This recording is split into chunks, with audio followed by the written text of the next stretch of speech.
Let's go to Norman, Oklahoma. Noted flat place. So I'm feeling pretty good about the low elevation there. This was an interesting game, guys. Defensive slugfest for a good portion of it. Jackson Arnold, of course, coming back to Norman 364 days after he was benched against Tennessee. What a crazy nugget in the SEC schedule that this ended up being. It was a 24-17 final. Crazy backdoor cover. If you're an Oklahoma bettor, congratulations. I hope that you treated your significant other to a nice meal on that ticket because you did not deserve it. It was beautiful. A 24-17 final on the back of a just dominant defensive performance, specifically from the front seven of Oklahoma. 10 sacks, set a school record, 10 tackles for loss.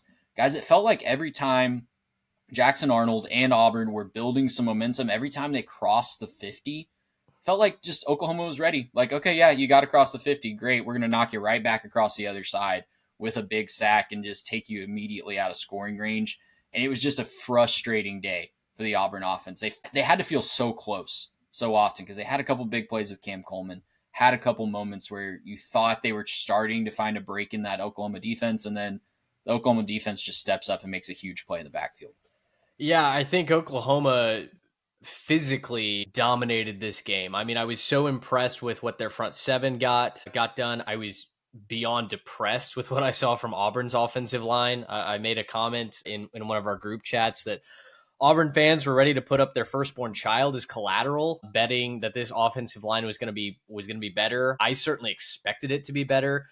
And then they just looked awful. But you know what Oklahoma did so well was they preyed on the deficiencies of Jackson Arnold, specifically the fact that he just doesn't process the game quickly enough. You look at the box score and you go, okay, Arnold played it okay. 21 of 32, I believe, 220 yards passing.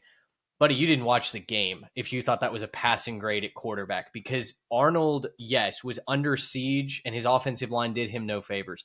He also holds onto the ball like a toddler that does not want to give up its favorite toy.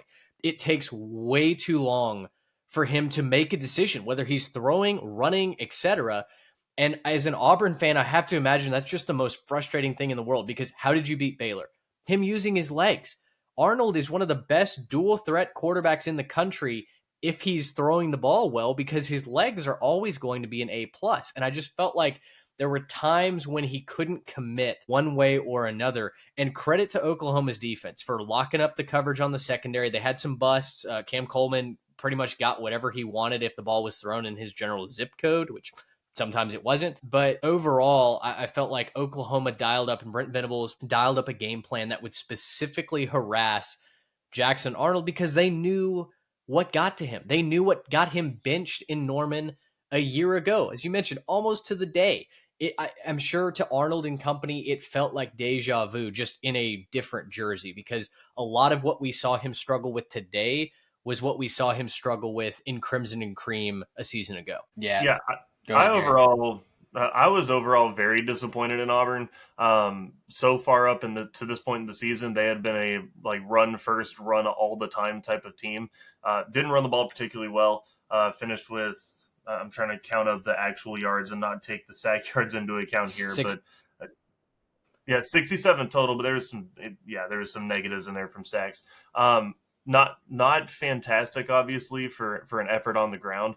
I obviously, if that's part of their offense, they completely went away from that, and pretty much their offense turned into, can we get a chunk play, and can we find a way to get this ball to Coleman or Singleton? And that was basically all that they had. Mm-hmm. Definitely disappointed in Auburn and what they put out there.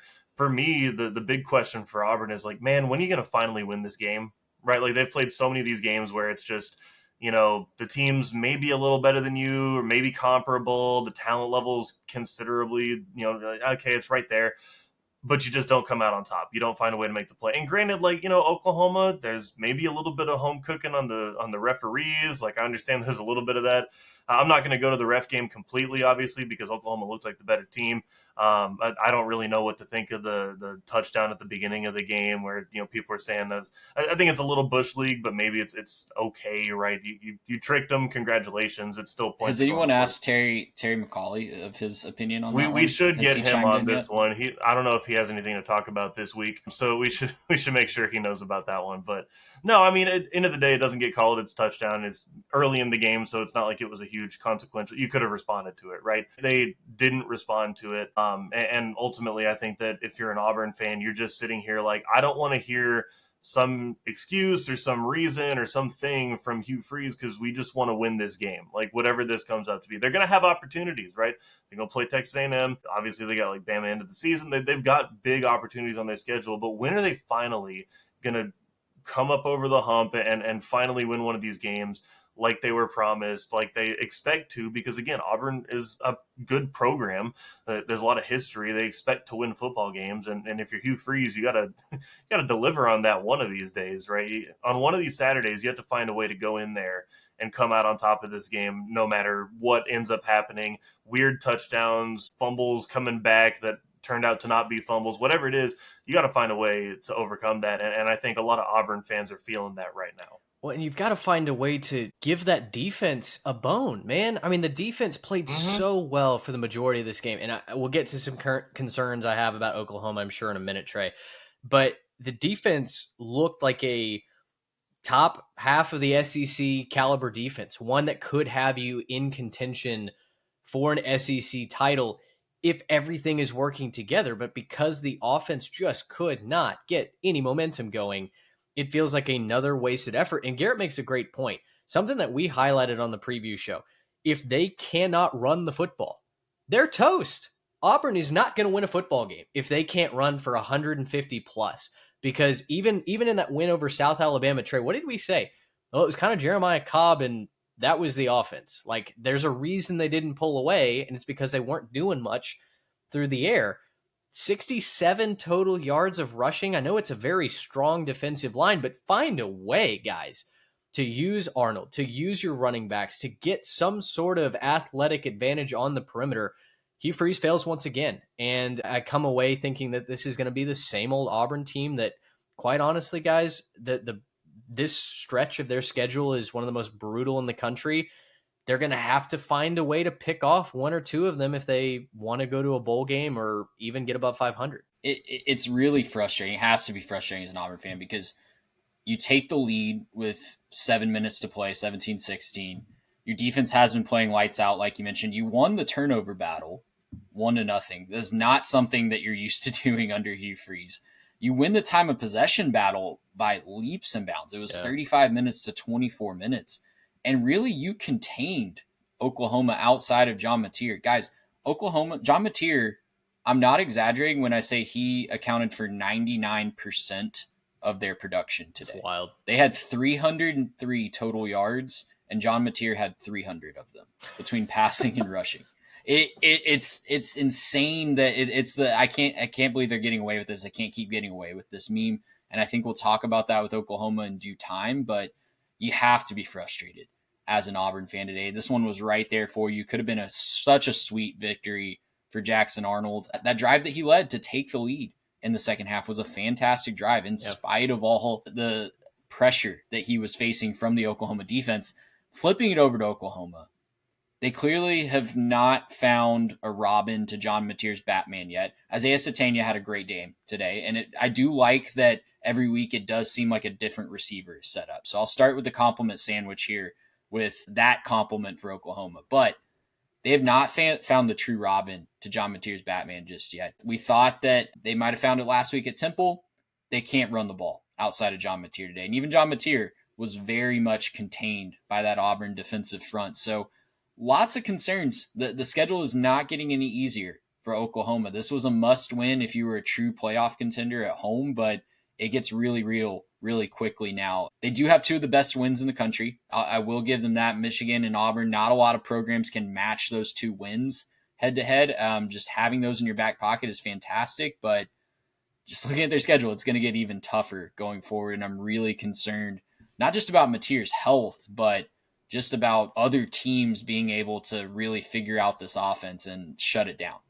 Well, and I think what I'm most concerned about now is who is that guy in the running back room? Because on the broadcast, they were talking about Torrey Blaylock being the guy is he a true freshman? True freshman at a Longview. No, not at a Longview, at a Atascocita, but a kid that basically won the job. The broadcast was saying in practice when he pass blocked better than Javonte Barnes. And then Jade Knott, I guess, is hurt still because we didn't even see him. I don't believe in this game. He's got something like 9 attempts for a handful of yards on the season. I'm assuming he's not fully healthy. But if Barnes isn't going to be the guy, which we kind of assumed he and Ott would be the ones carrying the load, and it's up to a true freshman because he's the best pass blocker, well, Torrey Blaylock had 11 carries for 13 yards today. And I think the offensive line played well in the pass protection. Obviously, when Mateer can dance around like Johnny Manziel, that prevents sacks as well. But they have got to figure out a way to open up inside zone so that it's not the Mateer show or bust. Because, as you alluded to, as soon as they get into the teeth of this SEC schedule, if the entire plane is John Mateer, I mean, that's a recipe for a losing streak real fast. As soon as Mateer gets nicked up, turns an ankle, takes a hard hit, I don't think he's Haynes King where suddenly he activates superstar mode. And even in that case, King has a couple of talented backs he can hand the ball off to spell him, right?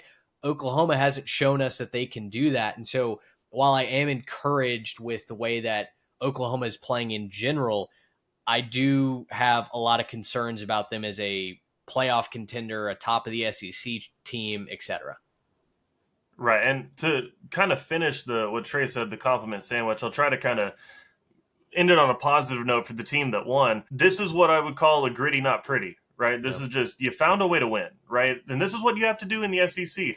Ask Oklahoma fans last year if they would have taken a couple more gritty, not pretties, right? This is what you have to do. Yep. You have to find a way to just grind your teeth and say, okay, look, early on, Mateer, you missed a couple passes that could have put us out in front big time. We're going to ignore it. Hey, we know that you're the guy. We know that you can still do this. We're going to keep giving you opportunities, right? We're going to come up with weird touchdowns to find a way to score. We're going to just find a way, right?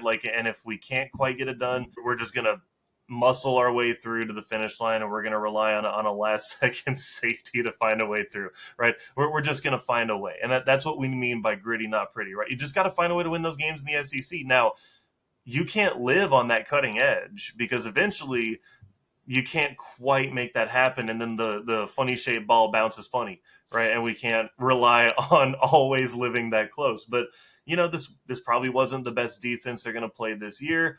They're probably going to play some better teams with some better defenses. They got to get some stuff figured out. I think if you're an Oklahoma fan, you feel a little bit worse than you felt going into this game. But I don't think that this is cause for pause. I don't think that this is any reason to panic.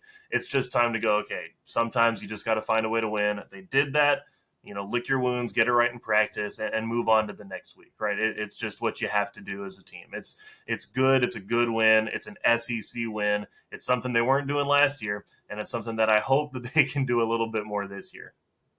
Yeah, with a defensive-minded head coach, too, you might see that more often. Even with an OC like Ben Arbuckle, that could just be how Brent Venables likes winning football games, too. And if you're winning, fantastic. If it does swing the other way, like you said, it can get really ugly really quickly.